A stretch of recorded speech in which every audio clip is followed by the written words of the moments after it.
porque pues, hay muchas aplicaciones. Esto puede ver con el mantenimiento predictivo, hay cosas que lo vamos a situar hacia el diseño de elementos de máquinas, hay cosas que se van a ligar hacia balanceo de rotores o de elementos que giran, ¿no? Entonces podemos hablar ahí de hélices, compresores, turbinas, tal. Hay algunas otras cosas que las vamos a tener que situar sobre el montaje de las máquinas, ¿no? Que todos lo sabemos, o sea, preparar pues tanto de la cimentación como aislarlos de la cimentación. Entonces vamos a ir como que ligando eso matemático que vamos viendo con lo real. Entonces vamos a ver este video muy rápido y ahorita iniciamos. Entonces, para cerrar nada más lo que hemos visto de movimiento armónico, ¿sale? La forma de onda representa el comportamiento vibratorio en un instante de tiempo de una máquina en un punto de medición. Como ya lo habíamos mencionado, la altura de la onda representa la amplitud o severidad de vibración. Sin embargo, hemos obviado un concepto muy importante para el diagnóstico de máquinas, que tiene que ver con la horizontalidad de la onda, y es el concepto de frecuencia o el número de veces que ocurre un evento en un instante de tiempo, que en vibraciones se mide usualmente en un segundo o un minuto. Por ejemplo, por cada rotación del eje en esta chumacera obtenemos una forma de onda de este tipo, que correspondería a un ciclo del eje o una revolución completa del eje. Y si durante este tiempo transcurriera un segundo, la frecuencia del eje sería de 3 ciclos o 3 vueltas por segundo. Multiplicarlo por 60 segundos, que tiene un minuto, obtendríamos la frecuencia del eje en ciclos por minuto e igual a 180 vueltas por minuto. Si aumentamos la velocidad del eje y asumimos que en este instante segundo, ahora tenemos que la frecuencia es de 7 ciclos o vueltas por segundo para el eje y de 420 ciclos por minuto. Para frecuencia medida durante un segundo se habla de ciclos por segundo, o más comúnmente de hertz. Y para frecuencia medida durante un minuto se habla de ciclos por minuto o CPM. Si se refiere exclusivamente a la velocidad de un eje, se le menciona como revoluciones por minuto o RPM. Vamos a asumir lo siguiente para este ventilador que gira a 2 vueltas por segundo.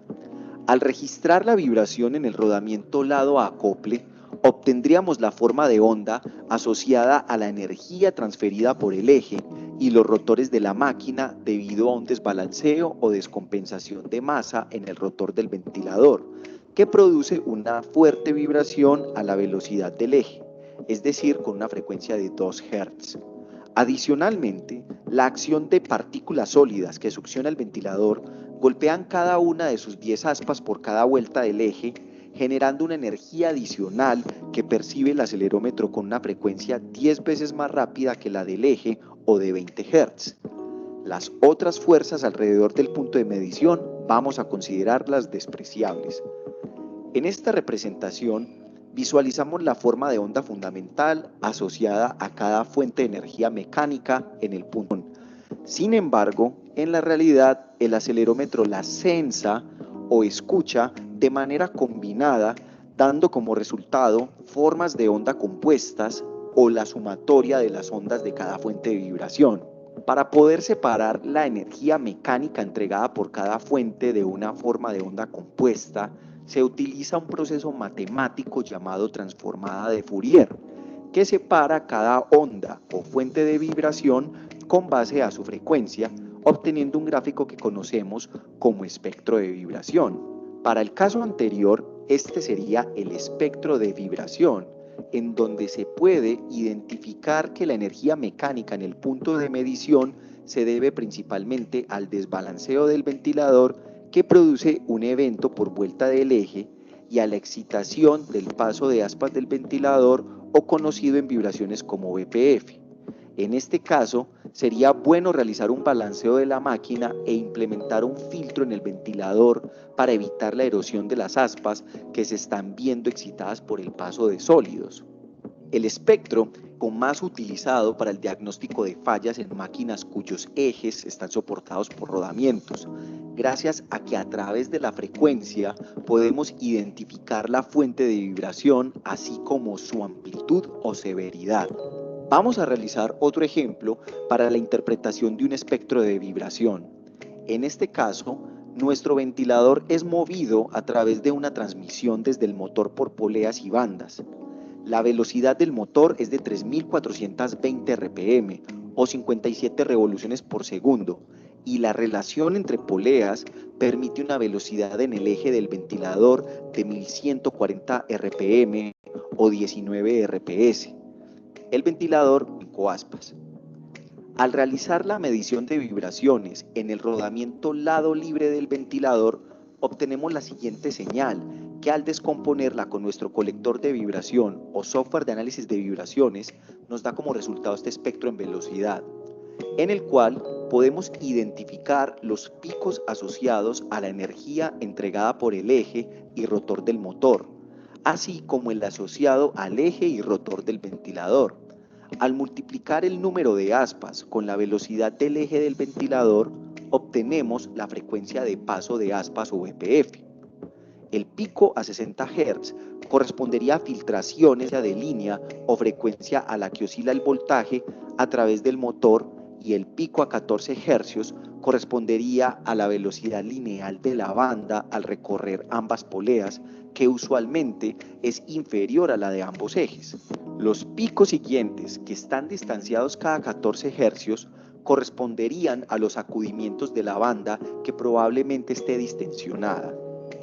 Recuerde que la energía de cada fuente de vibración es nociva solo si su amplitud o severidad es alta o significativa respecto a los niveles permisibles que haya determinado.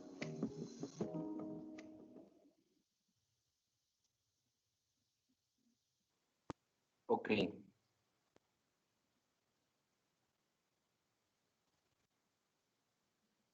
Bueno, entonces, esto nos permite concretar, ¿no?, lo que hemos estado viendo hasta ahorita, de que los sistemas, pues, de los sistemas vibratorios, caracterizarlos como movimiento armónico simple, ¿no? También rescatamos, que ya habíamos comentado la última clase, y creo que hicimos un ejercicio de ello, que las vibraciones es un conjunto finalmente de muchas otras ondas o movimientos armónicos, y que además los podemos descomponer principalmente con la serie de Fourier, ¿no? Aplicando Fourier, y que además eso nos va a permitir tener los armónicos de una onda de vibración, y después volverlos, después, ¿no? Ubicar quién está generando esa vibración, ¿sí? Más o menos, muchachos.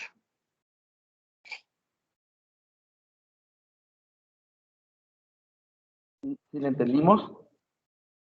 Bueno, sí, el único problema es Fourier. Exactamente. Ahora, sí, pero bueno, no se preocupen, de todas maneras, ahorita le vamos a hacer una estrategia, porque, eh, como saben, ya existen incluso, los softwares, ¿no?, que ya te permiten analizar los espectros de Fourier. ¿Por qué no vale la pena hacer a lápiz? Pues no, porque es a tiempo real y es con un acelerómetro, es decir, ya está programado, de tal manera que ya MATLAB, por ejemplo, ya te resuelve esto. El problema es la interpretación, ¿no? Porque hacer uno a lápiz, pues lo más importante es saber qué estamos obteniendo, ¿no? ¿Sale? Pero bueno, hasta ahí queda, claro, queda la noción del movimiento armónico asociado a sistemas vibratorios.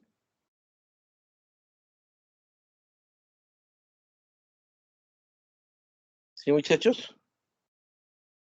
Sí, ya con el video como que pues ya más claro. Ok. Y eso también es muy común, lo que acabamos de ver,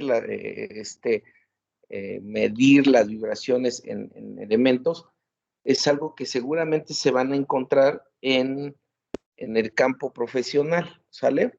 ¿A dónde se les aplica? Quizás no se le aplica a todas las máquinas, muchachos, análisis de vibraciones, pero quizá lo que sí es que en muchos equipos que son, prioritarios en un proceso de producción, seguramente sí. Se les aplica mantenimiento predictivo. Esa medición es mantenimiento. O sea, ahí no te puedes permitir que falle, ¿no? ¿Sale? Entonces, eso es lo que se aplica.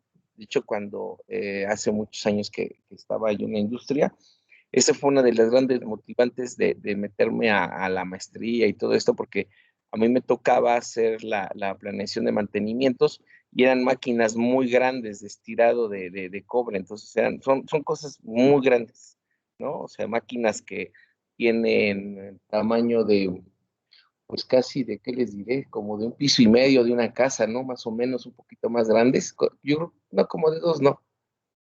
Igual y sí algunas. Casi un piso y medio por ahí más o menos, así grande. O sea, unos motores tamaño, como de 1 metro, ¿no?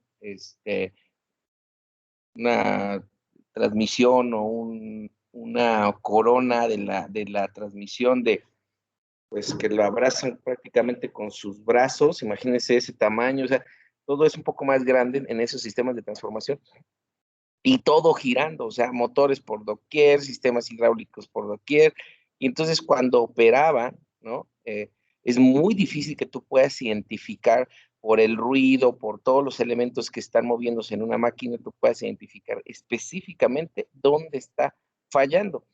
¿Y dónde surgió? Que me acuerdo que ese era padrísimo de ahí, era en la transmisión, recuerdo, que además era, les digo, una corona, que transmitía parte del movimiento vertical, pues ustedes lo abrazaban con sus manos, de ese tamaño, imagínense, ¿no? O sea, desmontar el eje, quitarla, todo, eso era un rollo, muchachos. Y justamente muchas de las previsiones que se hacían y mandábamos llamar a los especialistas con los equipos, era porque ya anteriormente se había dañado una corona, entonces se desprende el material, se mete en todo el sistema de transmisión, que son engranes, ya saben, y ¡pum! Ya saben lo que hizo, ¿no? Casi destrozó todo el corazón de la máquina. Imagínense lo que cuesta pues, un equipo de ese tipo, ¿no? Y entonces, pues obviamente no nos podíamos permitir el lujo de que volviera a pasar y entonces a transitar al mantenimiento predictivo, porque parándose un equipo de esos, todavía enfrente, en la línea, en el flujo de línea, había las máquinas que estaban esperando para hacer el producto terminado, que era el estirado final, enrollar, y luego recoser. Entonces, justamente por eso, ¿ok? Bueno, ahora, vamos a hacer una variación en cuanto al temario, muchachos, ¿sale? ¿Por qué razón? Porque justamente nos pide abordar el tema de Fasores y Fourier, pero vamos a adelantarlo. ¿Por qué razón? Nos vamos a adelantar hacia otro punto, porque la idea es que ustedes tengan todo el comportamiento del sistema, ¿sí? Saquemos su respuesta y a partir de esa respuesta ya podamos analizarlo o ver la implicación con Fourier y hacer un tema de sistemas de Fasores, es decir, descomponer su señal, ¿sale? A lo que quiero que lleguemos antes de que ustedes, ¿no? Es que si yo mido aquí, por ejemplo, ahí vemos esta medición, obtengamos, pues ya como saben cómo aparece, ¿no? Lo descompongamos esta pequeña señal, ajá, y después, obviamente, de aquí nos pueda dar Fourier esto, ¿sale?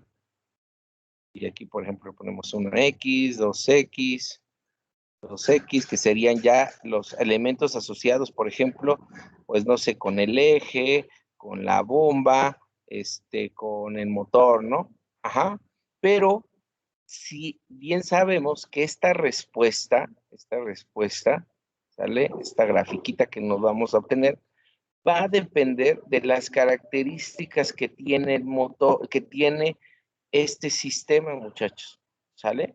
¿Ok?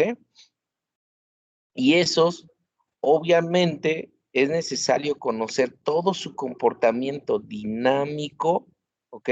Comportamiento dinámico para poder entender la gráfica, ajá, para poder discriminar que si tiene el amortiguamiento o no, es decir, por qué el espectro aparece así, ¿sí me explico? Entonces, lo que vamos a hacer primeramente, ajá, antes de entrarle a la descomposición con Fourier, para que ustedes puedan entenderlo, es entender el comportamiento, ajá,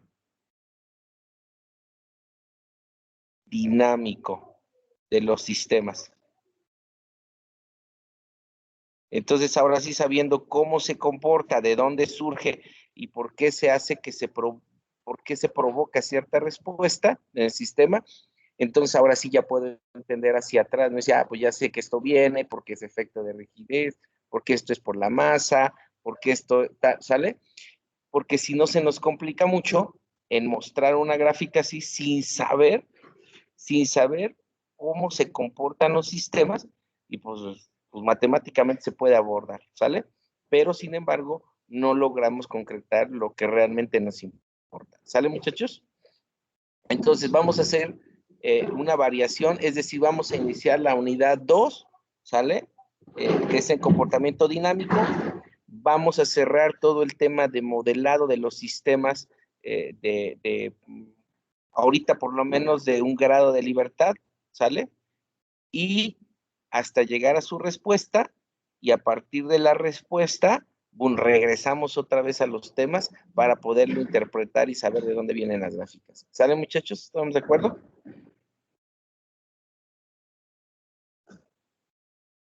Ok, ok. ¿Sí o no? Sí. Sí, sí. Ya que van a decir, ¿verdad? Ok. Bueno, vamos primero. Esto creo que ya lo habíamos visto, pero bueno, vamos a recordarlo, ¿no? Unos conceptos que necesitamos saber. El número de grados de libertad de los sistemas, ¿no? ¿Sale? Esto ya lo habíamos visto, pero vamos a recordar. El número de grados de libertad de un sistema es el número de variables cinemáticamente independientes, ¿sí? Necesarias para completar o describir todo el movimiento o todo el comportamiento, ¿no? De una partícula o del sistema, ¿sale? Eso ya lo sabemos, ¿no? Ahora, ¿qué tipos de sistemas tenemos? Bueno, aquí vamos viendo porque vamos ahorita a abordar lo que le llamamos Single Degree of Freedom System, ¿no? O sea, sistemas de un solo grado de libertad son los que vamos a empezar a ver, ¿sale? Aquí observamos estas tres imágenes.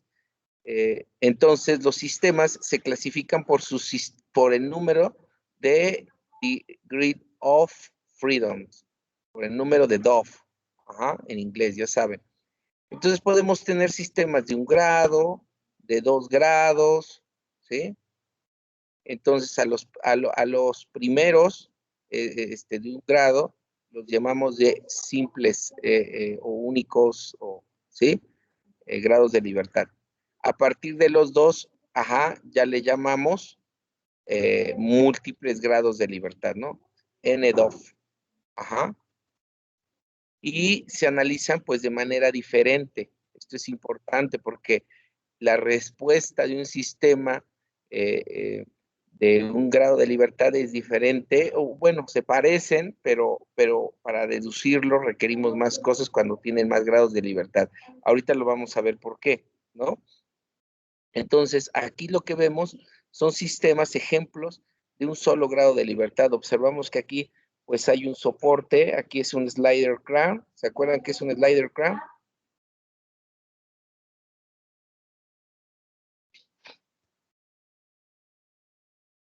¿No se acuerdan? Como un depurador. La crown es la manivela, ¿no? Es decir, que gira. Ajá. Y slider es corredera, ¿no? O sea, se desplaza sobre se observa. Ajá. Entonces es un slider crown. Entonces gira y ahí al girar pues tenemos una primera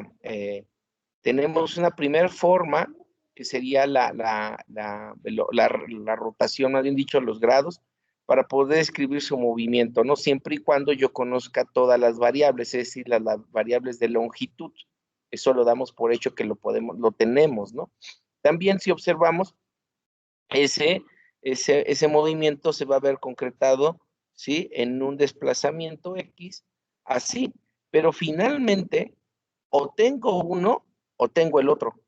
Ajá. Es decir, este no implica 2 grados de libertad, implica solo 1 grado de libertad, porque con uno, conociendo todas las dimensiones, siempre suponemos eso ya, que sí se conocen las dimensiones, en realidad estamos hablando que es un triangulito. Ajá.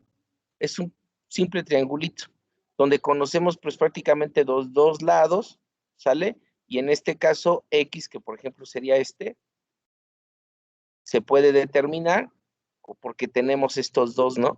Igual si yo conozco el ángulo de ese triangulito y conozco dos lados del triángulo, puedo determinar el movimiento en cualquier de todos sus miembros, ¿no? Entonces este tiene un grado de libertad, pero obviamente con cualquiera de estos dos, pero solo aplica a uno, ¿no? ¿Sale? En el siguiente vemos un sistema masa resorte, que ahorita vamos a ver justamente este tema. Observamos que si aplicamos una fuerza, pues va a haber un desplazamiento. Entonces, si yo conozco ese desplazamiento o esa deformación, yo puedo conocer qué es lo que pasa con todo el sistema, ¿no? Entonces se mueve en un solo grado de libertad, ¿ok? Luego vemos aquí un eje en torsión, ¿sale? Y esa torsión, obviamente como gira, pues está determinada principalmente por su rotación, ¿no?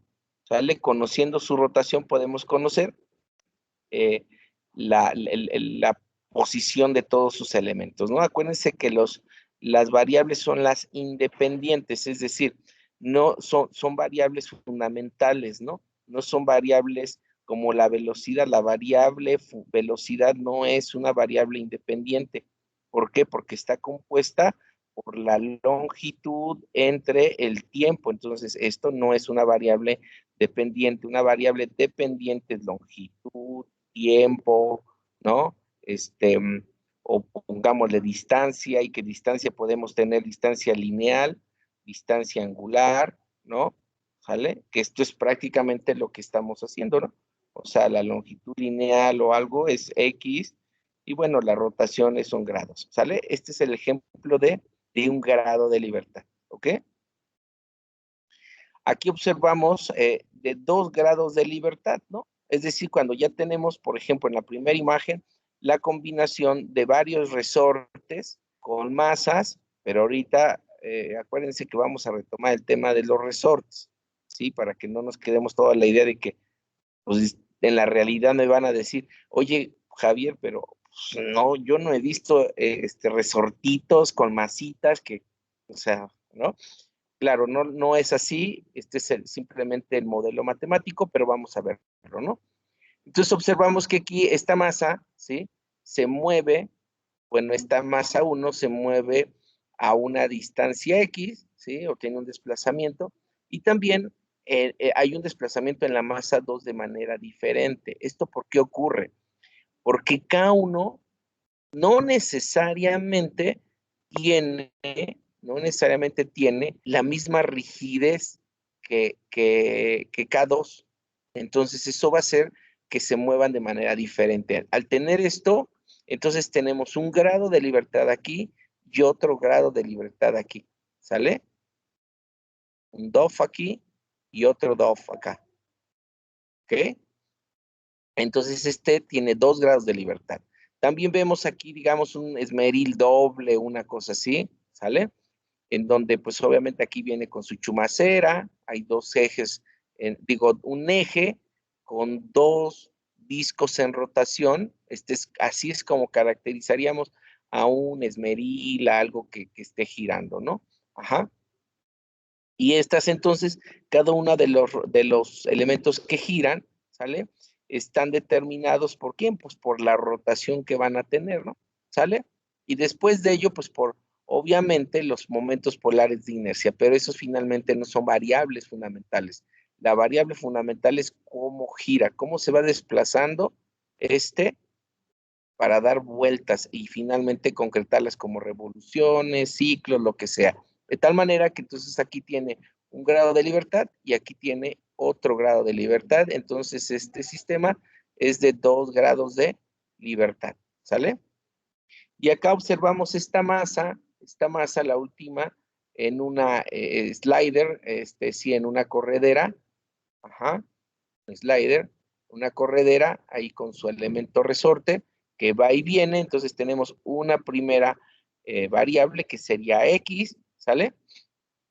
Pero además tiene un péndulo que va a oscilar, ¿sale? Ese péndulo, o sea, acá tenemos un degree of freedom porque se puede mover en ese eje, ¿no? ¿Sale?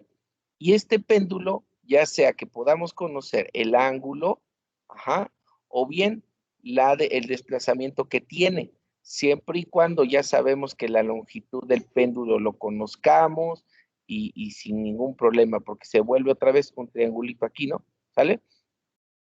Entonces, el ángulo, el péndulo, pues tiene un grado de libertad, y entonces hacemos 1 más 1, pues 2 grados de libertad tiene este tipo de sistemas, ¿sale? Hasta aquí dudas, muchachos, está muy sencillo, ¿no?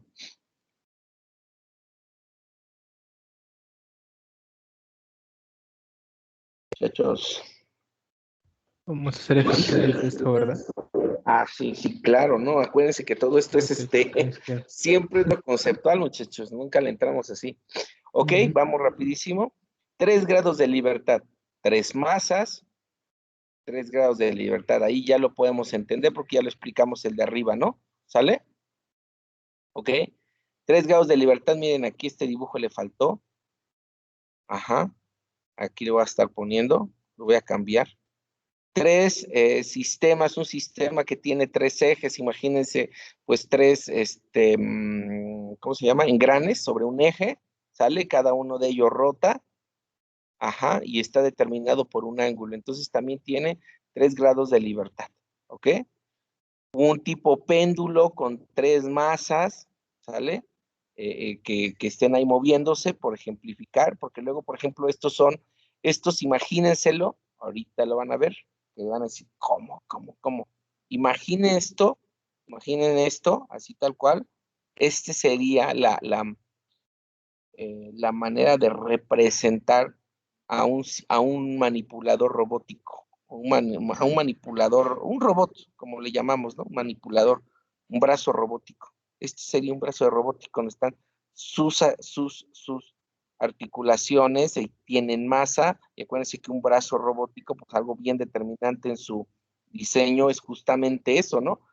¿Cómo se va a mover? Porque pues, obviamente lo hace en 6 grados de libertad y además, pues se puede alargar y todo esto. Entonces, todo el tema del diseño es importante, ¿no? De su cinemática.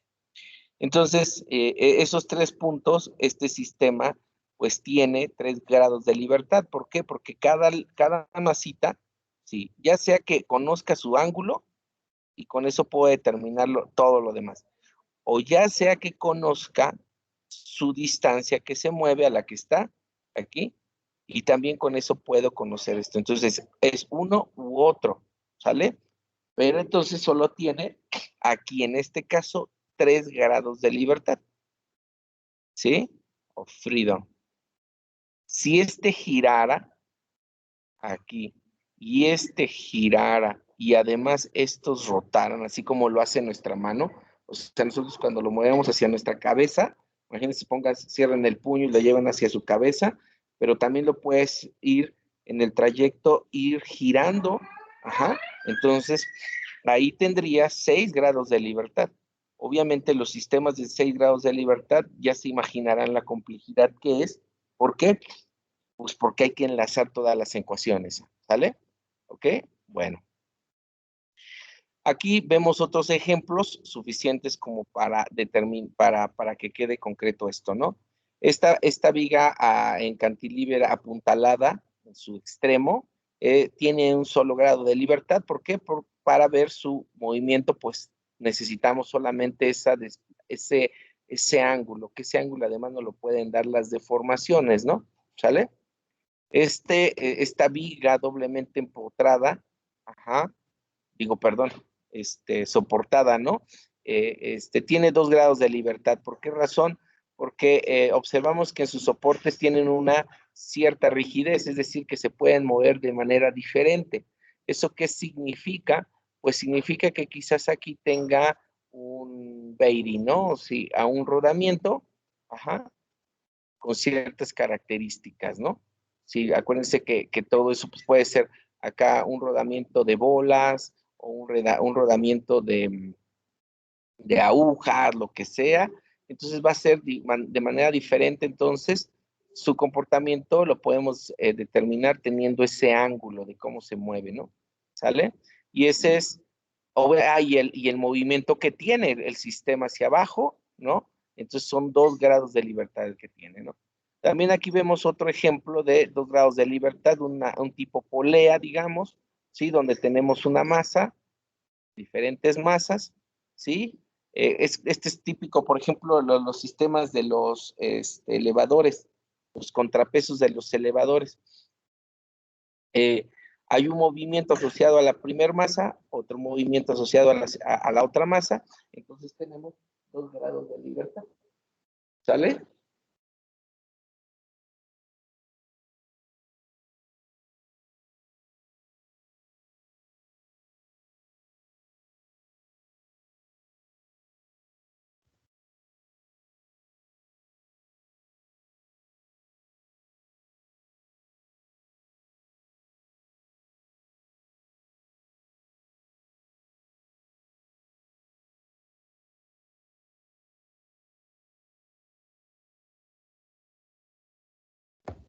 Inge, ya no se le escucha nada. O a lo mejor se le corta, ¿verdad? Su internet.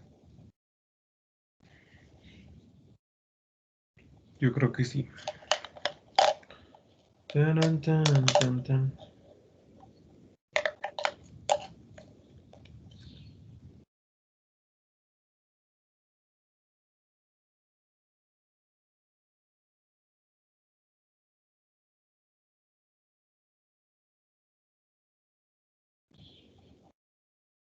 Turun, tun, tun, tun.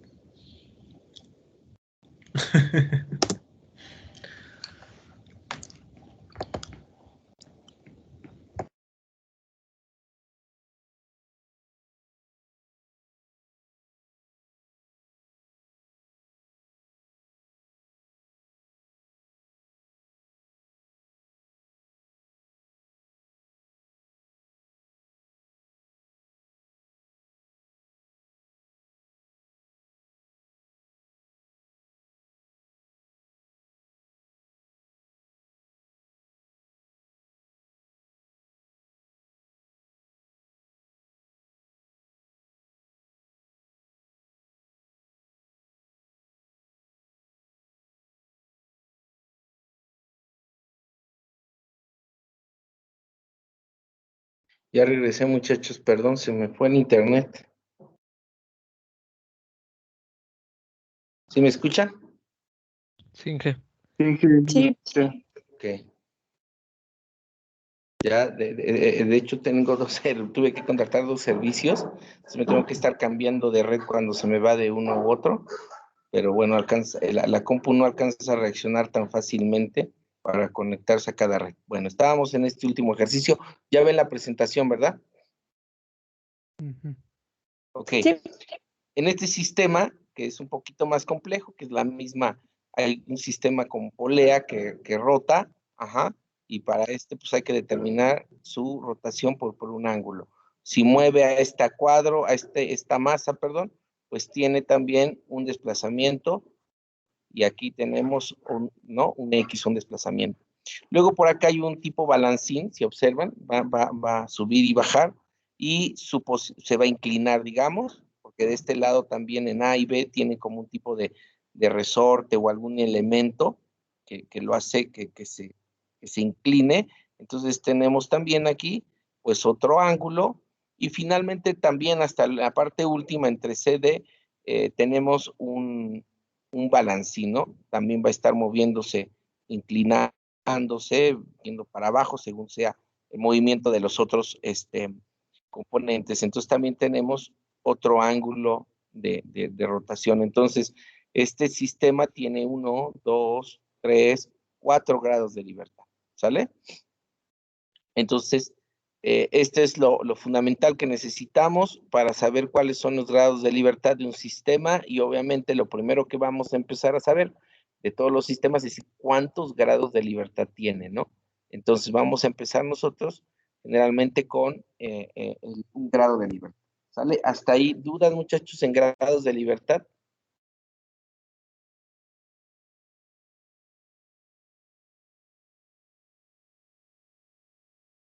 ¿No? No, creo que no, ninguna. Perfecto.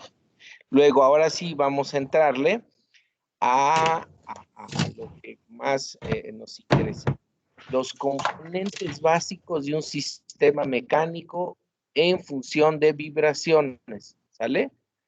Entonces aquí ya viene lo bueno, vamos a empezar poco a poco a entrar ahora sí a caracterizar un sistema, pero para verlo desde el énfasis de vibraciones mecánicas, ¿sale? Entonces, los componentes básicos de un sistema mecánico visto desde vibraciones mecánicas, ya lo habíamos comentado. Tenemos elementos de inercia, elementos de rigidez y elementos de amortiguamiento. Estas tres cosas no se les pueden olvidar y estas palabras tampoco, o sea, las deben de tener plenamente dominadas porque obviamente es lo que más vamos a utilizar. Elementos o componentes tipo de inercia, rigidez, stiffness y damping, que es amortiguamiento, ¿sale? Y además también que pues una fuente de trabajo o energía, es decir, algo que le está incorporando energía al sistema, ¿no? Es decir, esto se vuelve las respuestas o bien las fuentes de excitación del sistema, ¿sale? ¿Ok? Ay, perdón, amanecí muy mormado, muchachos. Luego, los componentes de inercia, y vayan tomando nota en su libreta, ¿vale? Los componentes de inercia, ¿qué hacen? Almacenan energía cinética. Ajá. ¿Qué es eso? Un elemento de inercia, ¿sí? ¿Quién es? Voy a ponerlo por acá. Un engrane girando, ¿no? Rotando. Este es un elemento de masa, de inercia, ¿sí? ¿Ok? Almacena energía, una turbina, nuestro propio cuerpo incluso, todo el peso del vehículo es un componente, tiene una componente de inercia, ¿sale?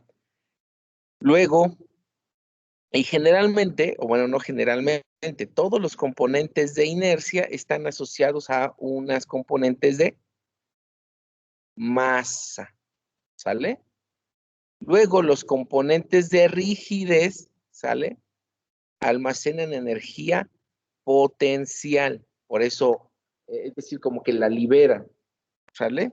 Entonces los elementos de rigidez los describimos como tipo resorte, ¿no? Ahorita lo vamos a ver, ¿ok? Y por último, los componentes de amortiguamiento disipan la energía, ¿sale? Y obviamente también tenemos fuentes de energía que proveen energía a todo el sistema. Es decir, pueden ser externos o internos, pueden ser incluso campos electromagnéticos porque están induciendo fuerzas, puede ser otra vibración de otro elemento, puede ser un sismo, es decir, puede haber fuentes que estén excitando al sistema y lo hagan que esté vibrando, ¿sale? Luego,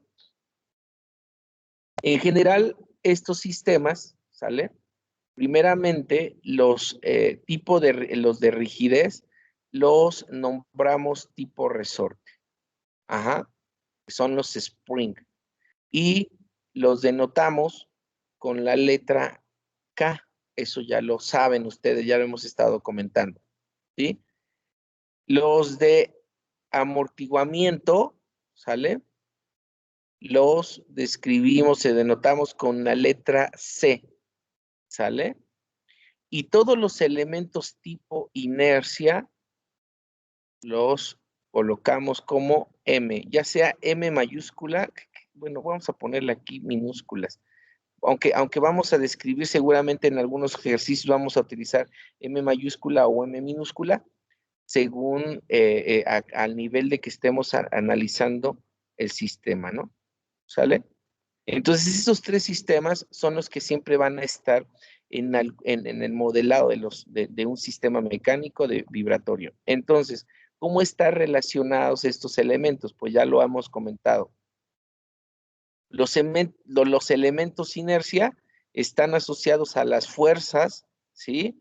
De aceleración por la masa.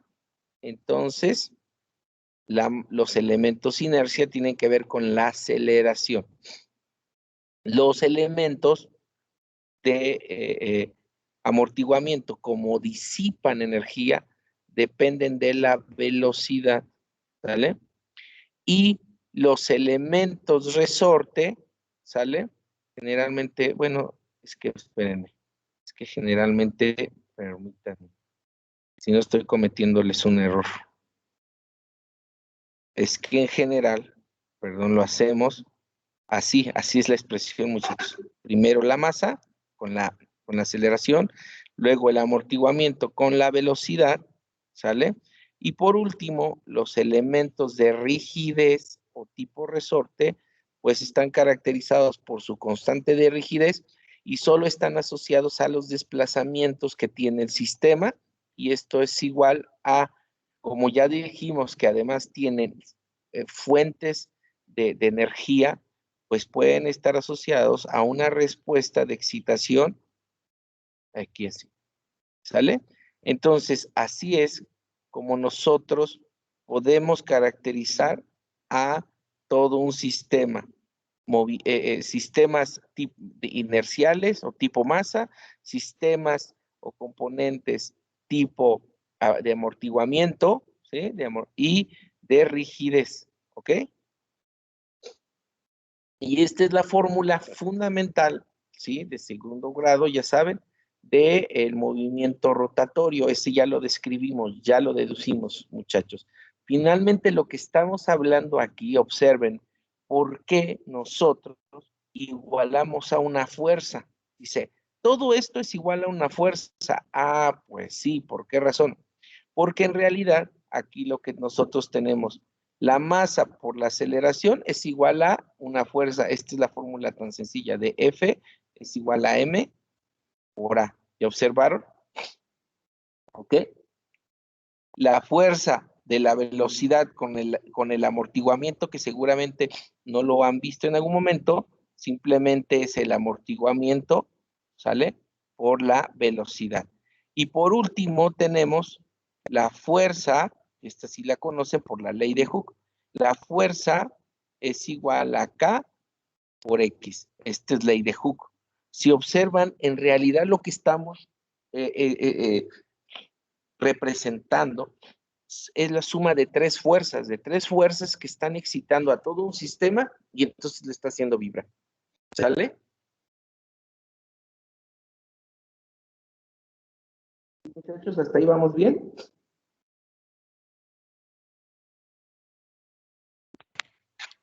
Sí, sí. Ok. Ok. Ahí. Ahora, entonces, esto es básico para entenderlo, ¿sale? Por eso estamos entrando con estos temas, porque imagínense que nos pongamos a ver la respuesta del sistema, le apliquemos Fourier y no sepamos ni de dónde sale esto, ni cómo, ¿sí? Nada. Entonces, eso se nos va a complicar mucho. Ay, muchachos. Y a esto le llamamos, esta fórmula nos va a permitir conocer o determinar el comportamiento dinámico. Si observan, todo tiene que ver con movimiento, entonces le llamamos comportamiento dinámico del sistema. Y cuando digamos hay que determinar el comportamiento dinámico del sistema. Estamos hablando de una ecuación de este tipo y estamos hablando de elementos de este tipo. ¿Sale? Básicos, ok. Ahora, esos sistemas, ya lo hemos comentado, por ejemplo, aquí tenemos la forma de representarlos, ¿sale? El elemento masa generalmente lo hacemos con un cuadrito y le ponemos una M indicando que es la masa. A los elementos de rigidez o tipo resorte, acuérdense que cuando digo resorte no necesariamente estoy hablando de un resorte, ¿sale? Lo ponemos así como una resistencia, ajá, y es con K, y a los de amortiguamiento los colocamos como si fuera un pistoncito, si observan, porque generalmente el que más utilizamos es la aproximación al amortiguamiento viscoso. Si suponemos que es viscoso y además entra dentro de los rangos de fluidos newtonianos, es decir, que su comportamiento respecto a la velocidad es lineal. Acuérdense que hay fluidos no newtonianos, entonces ya no son, bueno, son fáciles de abordar, pero al menos aquí en los sistemas mecánicos, generalmente todos lo suponemos como la aproximación a un fluido, cómo se comporta un fluido, por eso se le llama viscoso, muchachos. No necesariamente estamos hablando de que sea algo líquido. Puede ser un gas, puede ser una esponja de polipropileno, ¿sí? Puede ser una cámara de llanta, ¿no? Que ponemos en una máquina para que absorba vibraciones, puede ser, ¿qué más? Una gomita de las que traen luego los equipos, para que no vibre, ¿no? O sea, lo traen en la parte inferior. Es decir, no necesariamente estamos hablando, cuando decimos amortiguamiento viscoso, que tiene que ver con un fluido. Sí se caracteriza desde el principio de que se comporte como un fluido, ajá, pero no necesariamente, lo repito, tiene que ver con aceite o eso, tiene que ver con más cosas. Pero ahorita vamos viendo, ¿no? Ahora, ¿cómo nosotros empezamos a modelar estos sistemas? Si observan aquí, este es un dibujito muy escueto de una prensa, ¿no? Aquí baja el martillo, ¡fum! Y obviamente acá está su contraparte, ¿no? ¿Cómo le llamamos? No fue un nombre.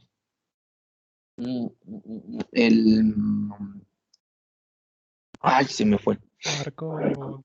No, donde se golpea, por ejemplo, para cuando se tiene que moldear una espada, ya ven que, o sea, Ya. la una ¿Yunque? bancada, pero tiene otro nombre. No, ni idea.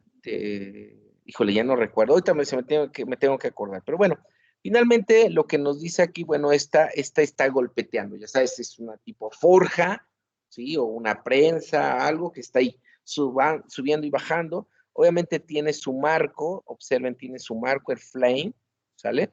Todo este es su marco, su guía, ¿ok? Así. Y aquí abajo, en la cimentación, pues le colocaron un elemento elástico o un tapete elástico grueso, pues para absorber ciertas vibraciones. Y después de ahí viene toda su cimentación. Foundation se llama cimentación. Vayan tomando nota porque luego más adelante lo vamos a requerir. Foundation significa, es cimentación, ¿no? ¿Sale? Esa es la cimentación. Aquí tiene un tapete, una palm, elastic palm, ¿sale? Para esto. Ahora, ¿cómo a nosotros necesitamos modelarlo con los elementos de rigidez? ¿Sale? ¿Qué hacemos? Vean, puedo tener una visualización de todo el sistema, todo el sistema, lo puedo representar únicamente así, ¿sale? Y vamos a ver si todo el sistema, todo lo que está implícito, lo puedo poner como una masa, ajá, que está soportada, ¿sale? Si observan aquí tenemos elementos, rigidez, tenemos por ejemplo, este es el elemento D, amortiguamiento. Esto también se vuelve rigidez. El marco tiene rigidez, ¿sale? ¿Qué más? Y aquí abajo el soil, es decir, la tierra, el suelo, ¿no? También tiene una rigidez, eso nosotros lo sabemos, ¿no? Y también tiene asociado un amortiguamiento. Entonces, si observamos, tenemos muchos amortiguamientos, muchos marcos de, de rigidez y además tenemos una masa, ¿no? ¿Sale? Todo en conjunto hace una masa. Entonces, yo puedo expresar todo ese sistema como esta primera aproximación. La rigidez, por ejemplo, aquí de la Tierra, en la que está soportada, la rigidez, el nivel de amortiguamiento que tiene la Tierra, lo tiene, sí, claro. Ajá. Por eso es bien importante. Si no tuviera eso, no colocaríamos cimentaciones en los edificios, ¿sí? Pero sin embargo, sí lo hacemos hasta cierto punto porque si no la casa se te hunde, ¿no? ¿Sale? Y eso es como, digamos, tiene mucho amortiguamiento, ¿no? O poco amortiguamiento, más bien dicho, por eso se hunde. Y aquí tenemos, pues, todos los elementos de masa, ¿sale? Y además, toda la parte del cabezal, que es la que va a inyectar la energía, ¿sale? Entonces, pero lo que estamos haciendo aquí es representar, ¿sí? De una manera general o equivalente a todo el sistema, ¿ok? Y ahorita vamos a ver por qué. Pero también yo tengo la posibilidad de hacerlo completito en modelado, mire. Ajá. Entonces, aquí arriba pues tenemos la fuerza de excitación, el martillo este que va a estar pegando, ¿sale? Luego tenemos la masa ay, se me fue esto, donde va a golpetear de la bancada, ¿sale? Si observamos, vamos acá, voy a borrar acá.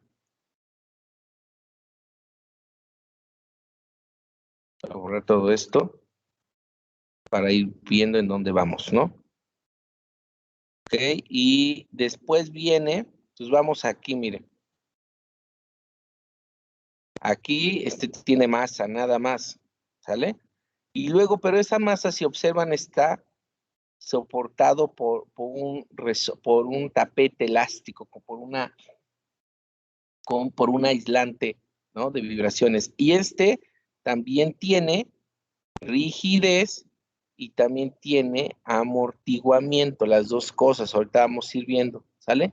Entonces de ahí pues pongo que viene mi amortiguamiento y mi rigidez del aislador de vibraciones. Luego viene el foundation, es decir, todas estas piedritas que es la cimentación, y la cimentación solo es un elemento masa. Ah, bueno, por eso ven cuadrito, es masa, ¿sale? Y después viene ya el suelo, ¿no? El piso. Y el piso, ya habíamos dicho, tiene elemento de rigidez y amortiguamiento. Entonces, amortiguamiento del suelo y rigidez del suelo, ¿ok? Entonces, si observamos aquí, tenemos ya todo el sistema así completito, completito. Podemos tener entonces un primer movimiento de la bancada, ¿sale? Y también, obviamente como efecto de las fuerzas, se mueve, pero también se puede mover. Las cimentaciones de repente se nos puede ir así, ¿no? Ya como la Catedral Metropolitana, como muchos edificios, como la Torre de Pisa, se te puede poner de lado porque ya se está hundiendo en el piso. Entonces también va a tener un movimiento asociado. De tal manera que de cuántos grados de libertad es este pequeño ejemplo, muchachos. Son dos, ¿no? Porque las dos masas se mueven. Es de 2 degree of freedom, 2 grados de libertad, y lo que observamos es que así tal cual está modelado el sistema, ¿sale? ¿Qué podemos hacer además? Lo que empezamos a ver, miren, este es un claro ejemplo. Primero, sí lo tenemos que hacer todo completo. Ajá. O sea, así tal cual está este ejemplo. Ahora, pero sin embargo, lo que yo necesito y lo que me dice el comportamiento dinámico es que todo el comportamiento dinámico de este sistema tal cual está aquí tiene que estar asociado con una fórmula que ya vimos, ¿no? Ajá, más KX es igual, en este caso, a FT. Ay, medio feo me salió esto. Ajá. De tal manera que si nosotros observamos, no puedo tener una ecuación, pues para esta sección y luego para esta sección. O sea, tendría 2, 3 respuestas. No. O sea, si observamos en el video, lo que nosotros vamos a medir es la respuesta de todo el sistema. De tal manera que, ¿sale? Aquí yo tengo un amortiguamiento y aquí tengo otro amortiguamiento. Aquí tengo una rigidez y aquí tengo otra rigidez, ¿sale? De tal manera que estos los puedo hacer equivalentes. Es decir, la suma o lo que tenga que hacer para poder decir que todo el elemento de amortiguamiento lo uno en uno, es decir, nada más en uno. ¿Para qué? Para que esto ya esté en la ecuación de movimiento. Y luego los elementos rígidos puedo sumarlos, restarlos, hacerle la operación que yo quiera porque ahí están en serie, ¿sí? Más bien dicho, paralelo, y los puedo llevar aquí también como ¿quién? Como un K equivalente. Y también de igual manera, las dos masas las puedo hacer equivalentes y la llevo a la fórmula así, como una masa equivalente de todo el sistema. Ajá. Entonces, eso es lo que vamos a estar viendo, de tal manera que también al X1 y X2 puede ser que suba 1 y que reste, no lo sé, pero finalmente es la respuesta aquí del sistema, ¿no? Y va a ser un desplazamiento total o equivalente, ¿sale?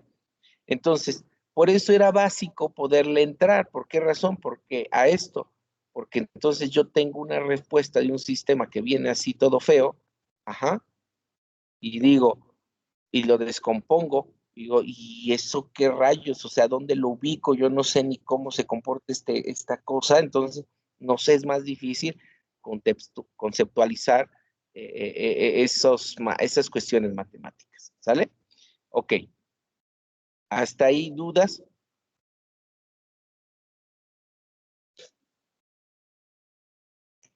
No, profe. Ok, vamos a ver este ejercicio ahora. Este es una moto, ¿sale? Aquí tiene su amortiguamiento, o sea, tiene al piloto, tiene aquí también su otra parte de suspensión, la llanta, ajá, y obviamente el tema de la rueda, necesito todo el rin y todo esto. Ahora, ¿cómo nosotros, este es un sistema vibratorio finalmente, ¿sale? Lo podemos, primer asunto, de manera general, con lo que acabo de decir, puedo expresar que todo esto lo puedo representar como una masa equivalente, que eso incluye el peso del piloto y de toda la moto y además de lo que lleva arriba, ¿no? ¿Sale? Y además puedo hacer una suma de toda la rigidez y lo expreso como una rigidez equivalente. Y también puedo hacer toda el conjunto, ¿no? De amortiguamientos y lo pongo como una masa equivalente, ¿sale? Ahora, eso representaría una respuesta.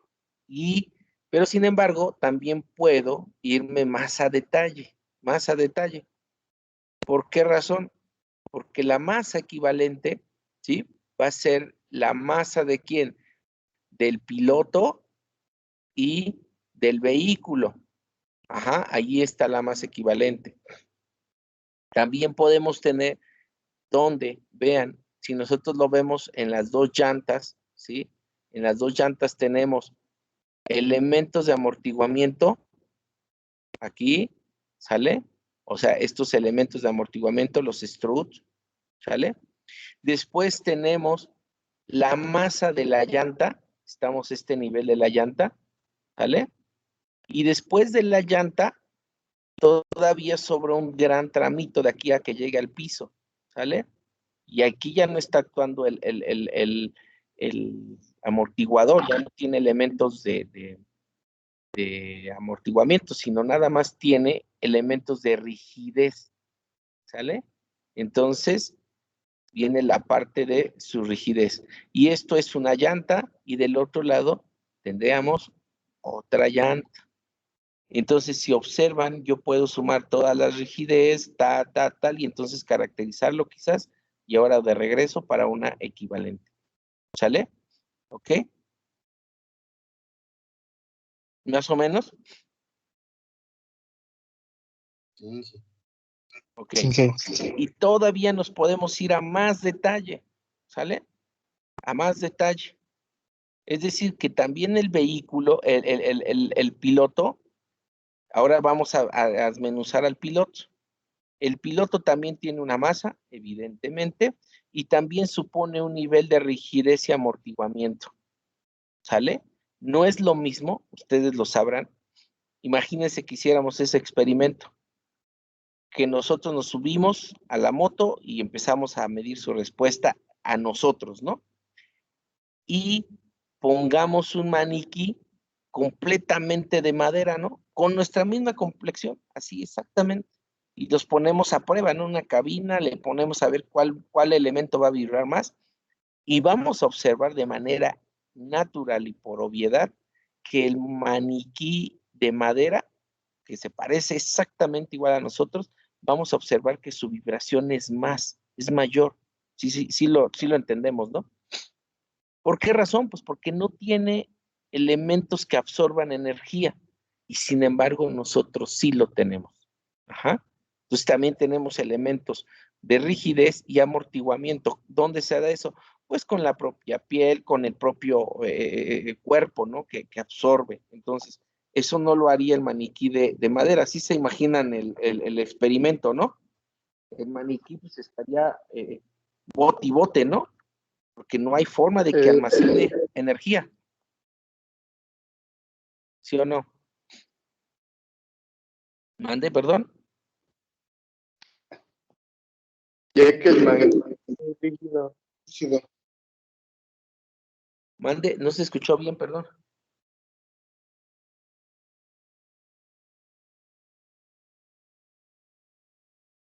le comentaba que el maniquí sería muy rígido. Exactamente, el maniquí es muy rígido, y sí, yo creo que sí se imaginaron el experimento, no tiene forma de absorber energía, y ese pues va a estar brincando más. Entonces también observen que nosotros podemos describir aquí al conductor como ese elemento. Y luego sabemos que está arriba de toda una masa de la motocicleta, y después la motocicleta tiene su sistema de amortiguamiento. Ajá. Y luego viene su masa, que representan las llantas. Y después de las llantas, por efecto obviamente que están infladas, y todo pues digamos, el tema del rin, se caracterizan como elementos de rigidez, ¿no? ¿Sale? Entonces nosotros lo podemos hacer tan complejo como queramos. Quizás no sea el contexto de un problema de mecánica tener que meternos a este rollo del conductor. O sea, déjalo a nivel de masa y vámonos, ¿no? O sea, olvídate de todo ese rollo. Quizás para otros elementos, otros estudios, ustedes lo saben que es importante. El tema de vehículos, BMW, todos esos que fabricantes de motos tienen sus laboratorios para medir esto. Incluso los carros, ¿no? Lo que tienen, no sé si los han visto, son unas cabinas donde entran aquí unos soportes, bueno, ya saben, como unos tipos rodillos. Ajá. Y ahí ponen a rodar al vehículo, ¿no? Toda esa plataforma, ¿qué es lo que tiene? Tiene una fuente de excitación, es decir, tiene motores y todo este rollo. ¿Y qué es lo que hace? Pues estas cosas, por ejemplo, suben o bajan. Ajá. O sea, es un sistema mecatrónico que además se mueve así toda la plataforma. Y entonces, pero toda, o sea, tiene todos los grados de libertad. ¿Y qué es lo que hace? El vehículo nada más está siempre parado ahí, está trabajando, lo hacen rodar, pero le meten toda la caracterización de diferentes tipos de suelos, para estarlo probando en el tema de vibraciones. Es algo súper importante en un carro, muchachos, súper importante en el diseño. Entonces, pues le meten como pasar por terracería, a cierta velocidad, pero con inclinación y ver cómo tienen el agarre las llantas. Todo ese tema, obviamente, sí les interesa a los fabricantes, pero se necesita equipo bastante bueno. Aquí en Toluca, por ejemplo, el de Nissan que yo visité hace tiempo, está, pues su cabina está padre, ¿no? Está justamente ahí sobre, ahí, ¿cómo se llama este boulevard? Toyocan. También está por ahí por Parque 2000, hay una que se llama Vibroacoustic, que de hecho varios de sus compañeros por ahí trabajan, egresados, y luego hacen tesis allí o hacen residencia, Vibroacoustic, que se dedica a todo el tema y vean incluso cómo se llama la empresa, búsquenla por ahí, se llama Vibroacoustic, vibro de vibraciones y acústica de acústica. Entonces ya saben a qué se dedican estos cuates, a únicamente, vean, únicamente comercializan con el K y el C, es decir, con elementos que pueden proporcionar aislamiento y amortiguamiento, principalmente en cuestiones vehiculares. Entonces tienen hasta sus cabinas con micrófonos de súper alta fidelidad y ponen a trabajar ahí las cosas, no sé, el tablero, el propio motor, y empiezan a ver, a detectar que no tenga tantas vibraciones, ¿no? Incluso les digo que les ponen con micrófonos para ver la señal, o sea, para identificar y obviamente pues volverla a modificar y hacer los mejores aislamientos y amortiguadores para todo lo que llevan los carros. Los carros llevan un buen, muchachos, tan solo las juntas de la puerta, muchachos. Aparte de que eso da hermeticidad en el carro, a ver, quítenselas y van a ver cómo va a sonar, ¿no? Es si ya no va a haber un elemento en el cual amortigüe los vidrios, aparte de crear la hermeticidad, toda la junta que trae, a ver, quítensela y van a ver cómo el vidrio va a estar, ¿no? Entonces, todos esos elementos, aparte de funcionar para otra aplicación, lo que nos va a permitir es tener ese nivel de amortiguamiento, ¿sale? Y rigidez controlada para que no se sientan mucho las vibraciones. ¿Sale? ¿Hasta ahí vamos bien, muchachos? Sí, Ingel. Sí, profe. Perfecto. Entonces, poco a poco vamos a empezar a modelar sistemas de ese tipo. Ahorita ya saben la cuestión. Vamos con el primero. Híjole, ya es bien tarde. Vamos con el primero. Ahora sí vamos a explorar uno por uno. Vamos a explorar primero los elementos resorte, que ya sabemos que es con K, ¿no? ¿Sale? Y los elementos resortes, ¿sí? ¿Qué son? Pues son elementos mecánicos flexibles que unen a dos partículas en un sistema mecánico, ¿sale? Y le llamamos partícula aquí porque pues, no sabemos, no necesariamente le vamos a tener que poner nombre. ¿Por qué? Porque se puede sintetizar como una partícula que tiene masa, ¿no? ¿Sale? Entonces, estos parten, ya saben, de la ley fundamental de Hooke, ajá, que dice que la fuerza es igual o directamente proporcional a una constante de rigidez, ¿sí? Stiffness, y un desplazamiento, ajá, displacement, que un desplazamiento puede ser producto o también puede ser una deformación, ¿sale? Principalmente. Entonces, de aquí nosotros podemos, ¿qué nos interesa aquí? Pues nos interesa determinar la rigidez de los sistemas. Ajá. Esto es lo que más nos interesa. Ajá. Entonces, K va a quedar determinado por la derivada de F, es decir, de la fuerza, con respecto a su desplazamiento a lo largo de todo el elemento, hasta que X valga 0, es decir, que las deformaciones sean lo suficientemente pequeñas, ¿no? ¿Sale? Y esto estamos trabajándolo a nivel de los materiales en el modo, todavía en un modo elástico. Ajá. ¿Qué es eso?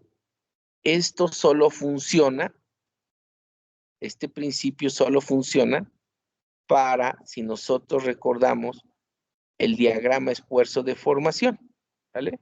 Y nosotros sabemos que el diagrama esfuerzo-deformación va por acá así, y acá llega la fractura. ¿Sí se acuerdan? Sí.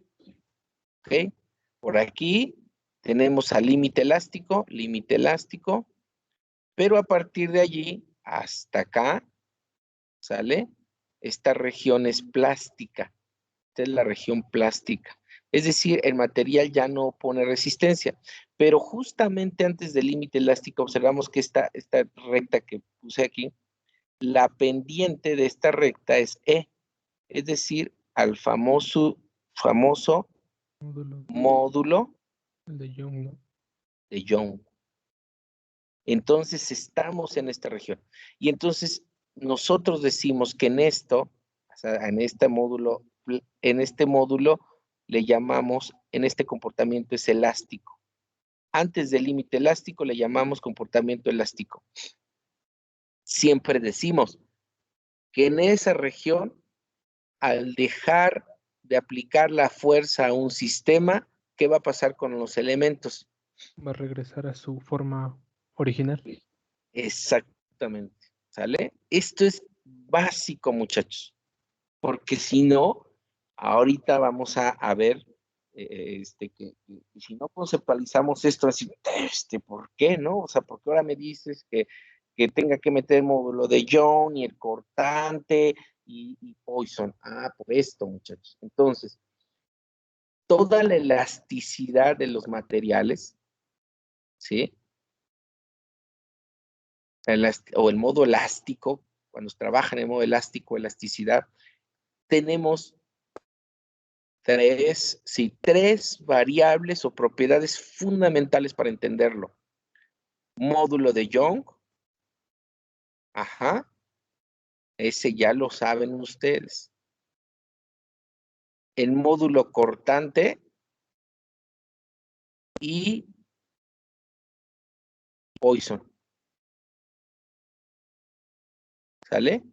Porque el shear, esto es cuando tenemos esfuerzos axiales, por ejemplo, ajá, o sea, fuerzas axiales que actúan de un extremo en otro. El shear es cuando tenemos elementos que rotan, ¿sale? Efecto cortante. Y Poisson cuando tenemos a compresión. Ajá, elementos. Todas esas tres variables generalmente son muy utilizadas para describir el comportamiento elástico de los materiales. ¿Sale? Entonces, todo lo que estamos diciendo hasta ahorita, los elementos tipo resorte se caracterizan en la región elástica y entonces eso nos va a permitir saber pues, mucho más cosas, ¿no? Como qué cosas, pues que los desplazamientos son proporcionales al esfuerzo, ¿no? Y que las deformaciones también entonces van a estar proporcionales a una longitud. Por ejemplo, aquí vemos este caso de este resorte, creo que vamos a borrarle. Entonces, este resorte tiene, une dos puntos, como desde su concepto lo dice, va a unir a dos puntos. Entonces ahí vemos punto 1, punto 2, que nosotros le podríamos llamar junta, ¿no? Cinemática. Además que tiene una longitud original y le aplicamos una fuerza, que sería en la segunda,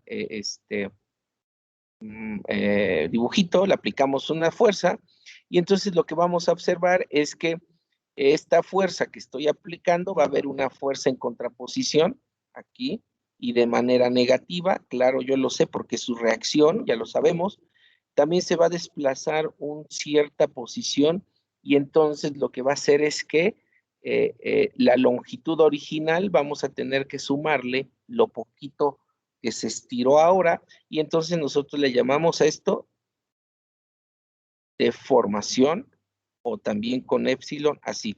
Si hay un alargamiento, entonces, por tanto, yo observo que X en realidad es una deformación, ¿sale?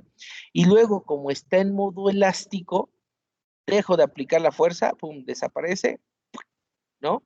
Y entonces el resorte vuelve a regresar, ajá, y absorbe esa energía, ¿no?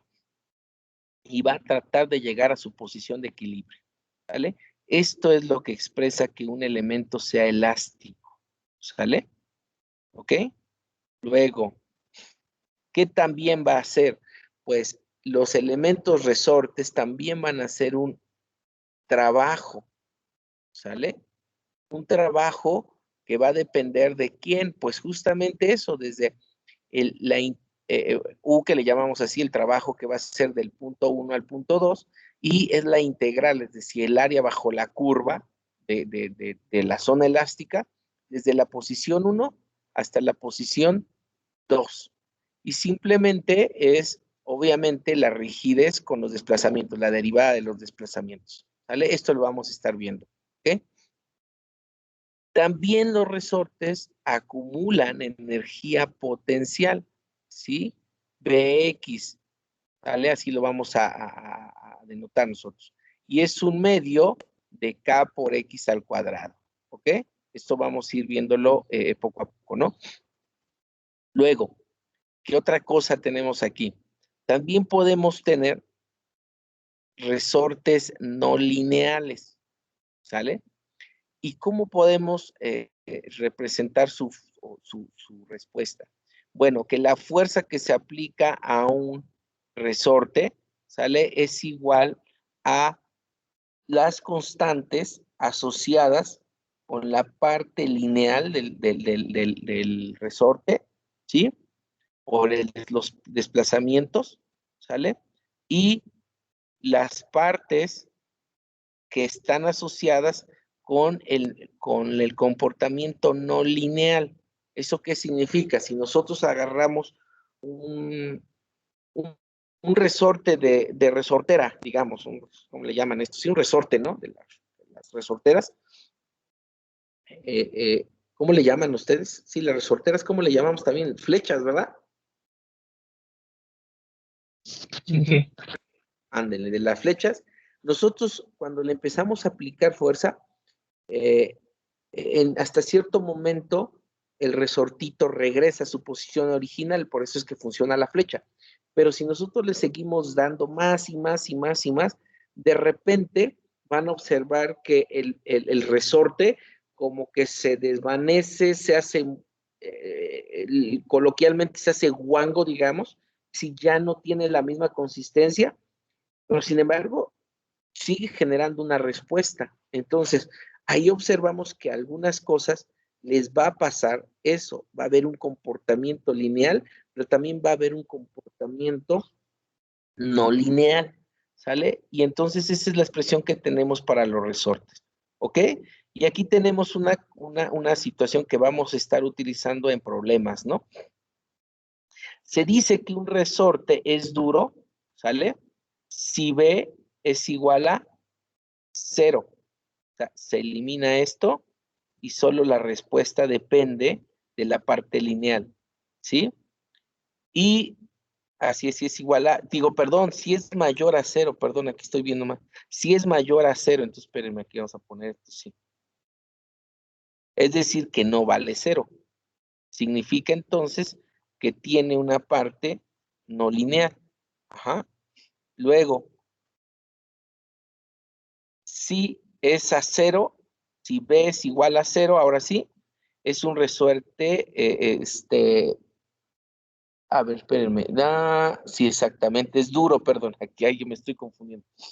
Si es mayor que 0, es duro, ajá, y si es igual a 0B, es lineal, y si es B igual a menos 0, es un resorte suave, ¿sale? Eso lo vamos a estar viendo ahorita en varios, bueno, en algunos ejemplos. Ahora, esto sería el diagrama de respuesta de un resorte en función de la deflexión, ajá, y la fuerza. Más o menos estas son las grafiquitas. De hecho, vamos a hacer algunas de estas. Por ejemplo, en esta línea constructiva que está punteada, corresponde a un resorte duro, donde B es mayor que 0, ¿sale? Un resorte lineal donde B es igual a 0, pues vean, se parece mucho al módulo de Young, ¿no? O sea, es una pendiente, una pendiente, una pendiente, ¿sale? Y un resorte suave, ¿sale? Es este tipo de línea que tenemos aquí punteada, ¿sale? Donde B es menor que 0. Esto, pues, obviamente, esto es importante. ¿Por qué razón? Porque con esto podemos saber cuál es la respuesta que va a tener un elemento tipo rigidez y más o menos saber a dónde lo llevamos, ¿no? ¿Sale? O sea, si lo llevamos hacia acá, que sería lo ideal, ¿no? Para que pueda absorber suficiente energía, ¿sale? Bueno, esa es una consideración. Híjole, me voy a acelerar rápido para llegar por lo menos hasta el tema de los problemas, ¿no? Luego también podemos tener elementos tipo resorte torsional, es decir, que estén sujetos a torsión, ¿no? ¿Sale? Como puede ser un eje, o sea, un eje está sometido a torsión, y allí, ¿qué es lo que va a caracterizar? Pues lo va a caracterizar por un momento torsional que va a depender de la rigidez torsional. Entonces, por tanto, la rigidez torsional ya no va a estar asociada, bueno, sí con módulo de Young, pero va a estar más asociada con el módulo cortante y con Poisson, ¿sale? ¿Y por quién? Pues por los desplazamientos rotacionales que vamos a tener en función de un ángulo, ¿sale? Entonces también tenemos esto, repito, no significa, vamos a poner aquí un eje, que sean resortitos que están sometidos a torsión, no, no, no, no. Este es un eje y este gira. Y este eje tiene una rigidez, ustedes lo saben, tiene una rigidez, ¿sí? También va a tener una masa, ¿sale? Y también aquí tiene sus soportes, entonces ahí podemos ya empezar a modelar un sistema, ¿no? ¿Sale? Y entonces la rigidez torsional, que es KT, ¿sale? La podemos determinar desde este punto, ¿ok?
Ya regresé, muchachos. ¿Me escuchan?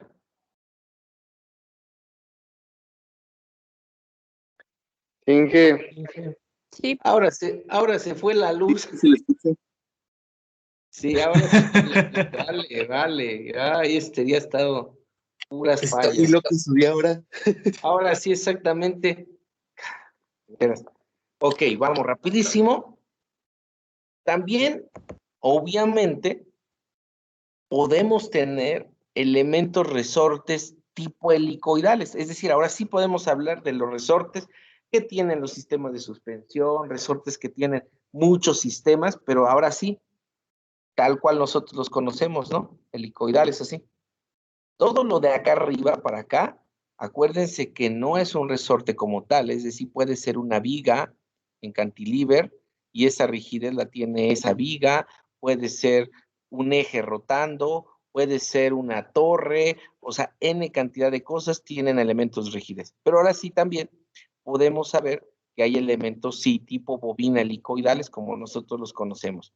Y su comportamiento, si las fuerzas que tiene asociadas aquí, va a depender, vamos a ponerle a Carly por acá, ¿sale?